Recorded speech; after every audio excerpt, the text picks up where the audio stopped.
welcoming to the stage the United States Acting Comptroller of the Currency, the Honorable Michael Hsu, and our founder and chairman of Operation Hope, John Hope Bryant. Let's get the show on the road.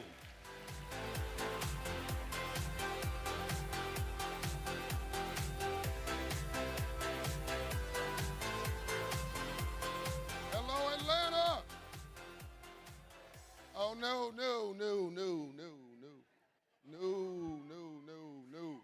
The Bible suggests be hot or be cold.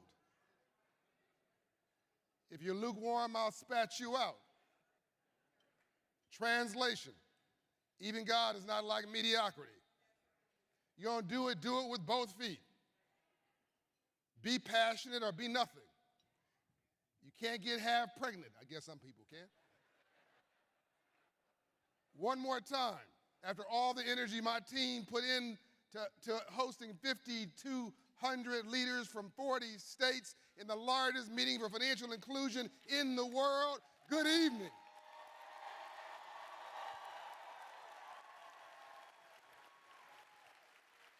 Thank you. Dr. George Fraser in the house. So there's a lot of luminaries here, a lot of heroes and sheroes. Thank you all for coming. Everybody here is a star.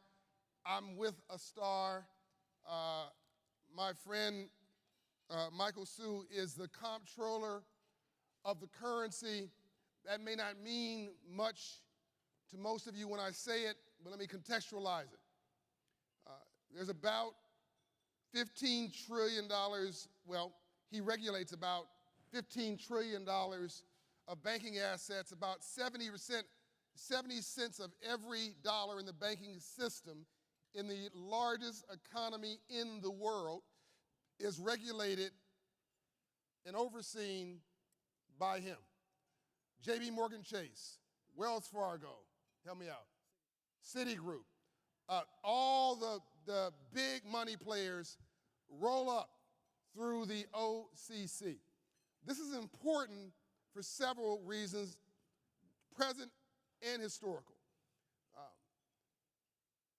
If the Justice Department protected the civil rights movement in the streets in the 1960s, what I call the Second Reconstruction, then the banking regulators protect underserved communities and their interests in the suites, in what I call the civil rights movement, from the streets to the suites, from civil rights to civil rights. The banking regulators, the OCC, the Federal Reserve, CFPB, the FDIC, if I missed one of the, all under Treasury Department, and we have the Deputy Secretary of the Treasury, Wale Adeyemo, who will also be here. These are the institutions that will ensure that the banking system works for all of God's children. And making more context for your involvement, Michael, Comptroller, the Freedmen's Bank, as you heard me talk about often, Abraham Lincoln signed it in the law, 1865, March 3rd. Frederick Douglass ran it when Abraham Lincoln was assassinated in April of 1865. That bank was an OCC bank. It was regulated and closed formally by the OCC, the only regulator ever in the history of this country to win a Nobel Peace Prize was an OCC regulator. I believe it was tied to how they dealt with one of the wars. You'll give me some of that history. There's so much history with the OCC and underserved communities, and now one of the big jobs you have is CRA, Community Reinvestment Act. But before we get to that, Michael, and there's two things I want to talk about in particular, the Project Reach, but I want to come back a minute. The last time you and I were on stage, you called me, and we were both frustrated about something. This is going back now almost 2 years. Can you tell the audience what that topic was and how it turned out? It is on. Hold on, make sure that Michael is live. You use my mic.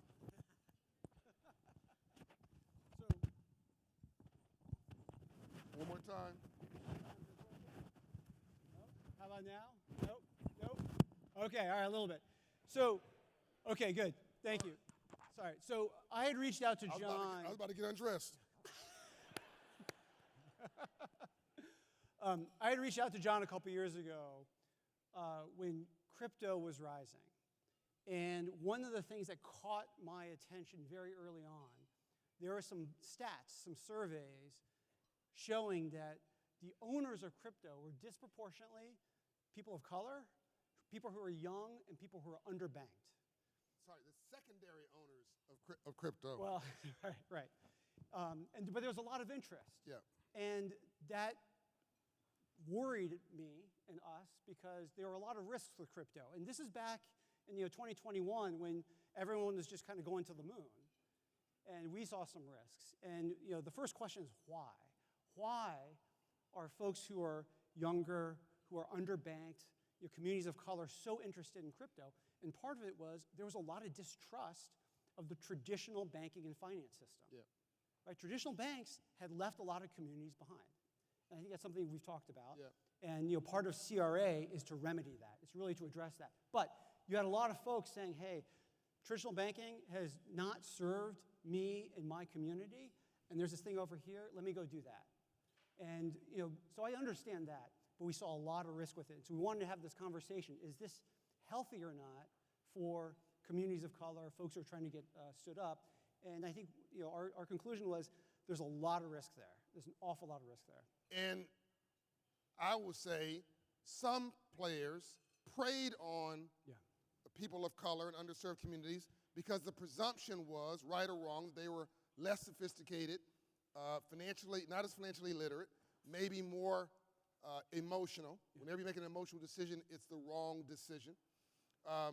But you educated me. You blew me away. We were on the phone one day, and you said, because people were pushing back to me saying, oh, crypto is fine. These cryptos are very successful. And can you tell the audience how many cryptocurrencies were created and how many of them failed? I mean, thousands. Tens of thousands were created. Many of them became totally worthless. Most of them became totally worthless. Yeah. I mean, you have a half dozen that are marketable. You can trade them. Bitcoin. Yeah. Ether. So blockchain technology is brilliant, and I think it will survive. But most of these cryptocurrencies imploded with taking people's money with it. Yeah. At its peak, the crypto market had a market cap of about $3 trillion. This is towards the end of 2021. And then in 2022, you saw a whole series of collapses and implosions and fraud and scams and things like that eventually collapsed most of that down to $1 trillion. Now, I should say, it's coming back. And so I think there is going to be another wave of FOMO as Bitcoin goes up again. I think folks are a little bit smarter about it. Yep. Hopefully. Yep. And again, we're not, within the OCC, we are technology agnostic. Yep. What we care about is risk. What we really care about is risk. There are risky things. They can be done safely and soundly, but you need controls, you need risk management, you need all those things. And crypto is one of those spaces where you need a lot of controls to do it right. Yeah, I think that you don't tell, I'm not telling people not to do crypto. I'm saying don't do it with your rent money. Yeah. Did I get something wrong? No, that's right. That's right. It's sort of like it's sort of like a cross between Las Vegas and a gym membership.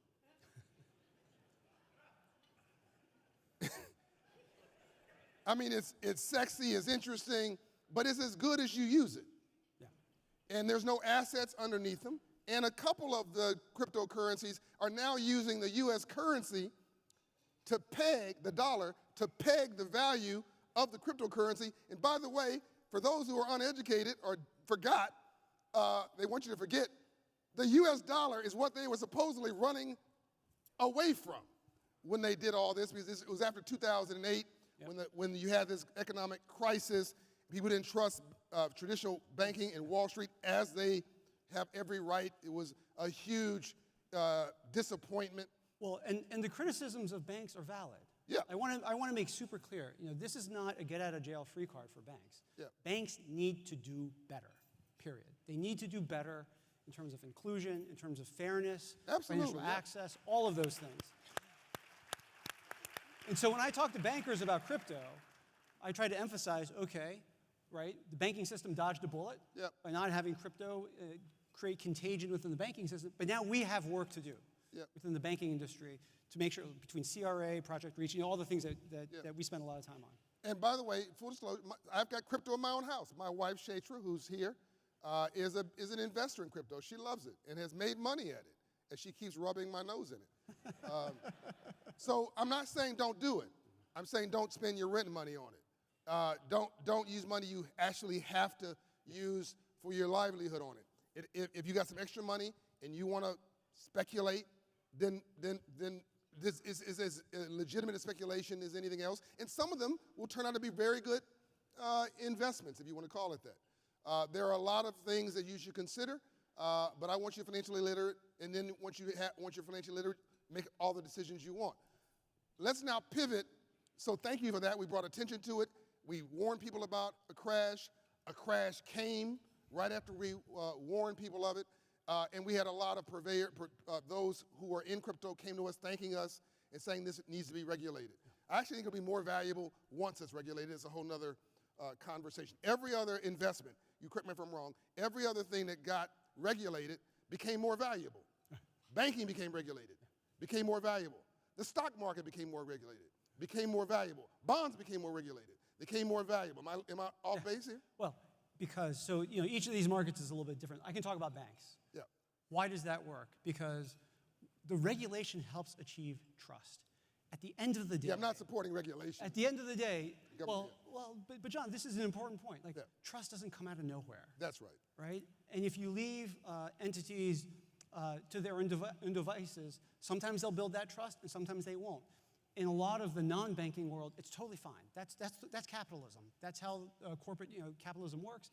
Within banking, we got to make sure that trust has to be maintained. Otherwise, you have runs, you have contagion, you have panic. That hurts everybody. And so part of the reason we have these regulations is to make sure you guys don't have to worry about your money. That's my job. That's what we're trying to do. And that way, that enables all the things that you're trying to achieve through Project Hope, is to try to work off of a really solid foundation. So let's talk about Project Reach. Yeah. Let's get deep. People are concerned about interest rates. Can I get an amen? Folks got too much month at the end of their money. The interest rates is concerning them. I think let's give them some context for that. They're concerned about is the economy healthy? Are banks healthy? Are rising interest rates means that they shouldn't buy a home? Does it mean they shouldn't invest? Should they sit on their hands? Is the economy in trouble? I mean, just lean into it as you see fit. So I can talk about the banking system. So the banking system is sound. That I can say. We had a bit of there was some turmoil this past March. Since then, banks, supervisors, regulators have really gotten on top of things. Banking system is sound right now, which is good.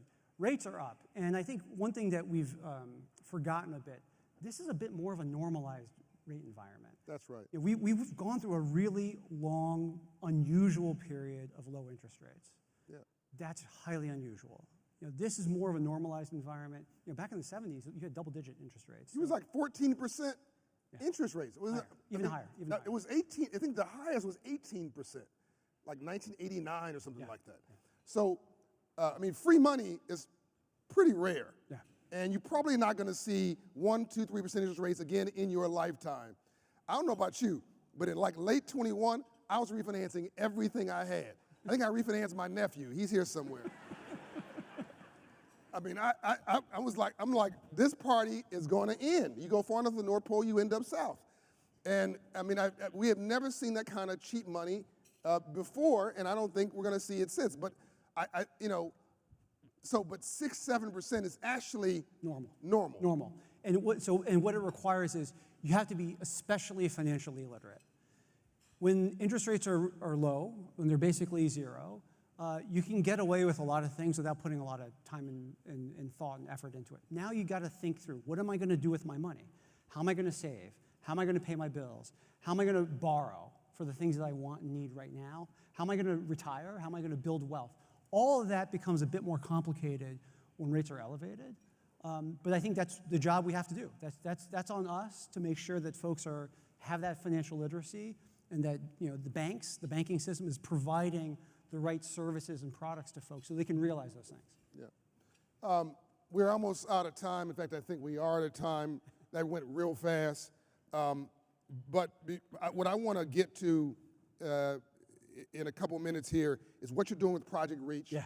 Your team, Gravetta and Andrew and all the folks at the OCC who are working so hard at this. Why should it matter to us?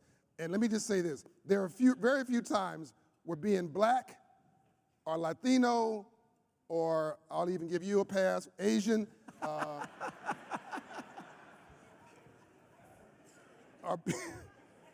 no, you're just rich, so I'm sorry. But are being poor whites, there's more poor whites than poor anybody else. There's very few times that being in these categories is actually an advantage. Community Reinvestment Act is one of them. Yeah. People don't realize about $500 billion a year, $500 billion a year gets reinvested or invested by FDIC-insured banks in underserved neighborhoods from investment, lending, and service. It's one of the few times where being in these categories actually can be an advantage. And you actually, if you hit all the marks, you can actually get access to a type of capital that mainstream wealthy and successful people cannot get. Am I wrong? Yeah. I mean, so the whole point, so the history on this is really important. Not that long ago, redlining was a thing. Yep. And redlining was started by the government. Did not come from banks. Redlining came from the government. Started by the government, enacted by banks. FHA. Where they were basically just avoiding entire areas. And so the CRA was passed in 1977 as part of a whole package of civil rights legislation. Equal Credit Opportunity Act, Fair Housing Act, CRA. All of that is to address that, is to say, okay, that is unacceptable, and the banking system needs to make credit available to everybody, period, right? So that's the genesis, that's the statute, that's what the statute says. How do we do that? That's the really hard part. So we've had CRA rules to implement that for some time. The last time they were updated was 1995. That's a long time ago, right? 95, you didn't have a smartphone, online banking was barely a thing. So now you fast forward to today, and what we recently passed, OCC, Fed, FDIC, we modernized and we strengthened the CRA. So we had to modernize it to make sure that online banking, digital, all of this is now included, it's all covered. And we wanted to strengthen it because banks need to do more. It's got to be more, and they got to do it better. Because sometimes it's not just the dollars. Sometimes you really need something that's responsive to a community. What does the community need? And we want to make sure that that is built in there. It's a complicated rule. It's a long rule, but it's the right rule. It's Everybody should read it. Well, well, the summary. Yeah. Yes, yeah, you should. Is there anything you want in summary for them to know about Project Reach or anything else you're doing? So what I love about Project Reach is, often as a regulator, we sit across the table from banks, those we regulate, or other stakeholders. With Project Reach, we basically put everyone on the same side of the table. And we said, OCC, we're going to convene. We're going to provide some coffee. It's not that good, but it's enough to bring people in. Yeah. And you bring the folks in, and you say, what are the top barriers to financial inclusion? Let's discuss that. That was decided by the group. Credit Invisibles, affordable home ownership, small businesses, minority depository institutions. Those are the four main ones. What are we going to do to solve it? So everyone's working together collectively to say, what can we do to basically jumpstart, prime the pump, to put those ideas into play that can really make real accelerated progress on that. And what's really exciting is in the beginning there was a lot of talk. I mean, you got to think things through. Now we're turning to action. Yep. And to me, that's the most exciting part is that, okay, so we move beyond the talk. Let's put these things into practice. There's 45 million people without a credit score. They pay their rent. They pay 45 million people without a credit score. That was the latest CFPB report on that. So a lot of folks, they pay their rent, they pay their utilities, they're credit worthy, but they're not in the system. Yeah. So there's a number of banks who've kind of partnered through Project Reach to get kind of these second chance cards using cash flow data from their bank account. It's things like that which are really exciting, and we need to do more of it. So everybody, you know the logo for Jay-Z, you know the logo for Dave Chappelle, you know the logo for your favorite artists, and if you know the NFL logos for the teams. As you're walking through the hallways, I want you to find somebody who's got that logo on their lapel and build a relationship with them. It's all about relationship capital. And if you hang around 9 broke people, you'll be the 10th. I need you to start meeting new people. I need you to start understanding who they are. Get their business card. Send them a follow-up note. And I want you to join me. This is the most important national banking regulator for the biggest economy in the world who came to Atlanta on a Sunday night to speak to you directly. Join me in saying thank you to Michael Hsu. Thanks, John. Appreciate it.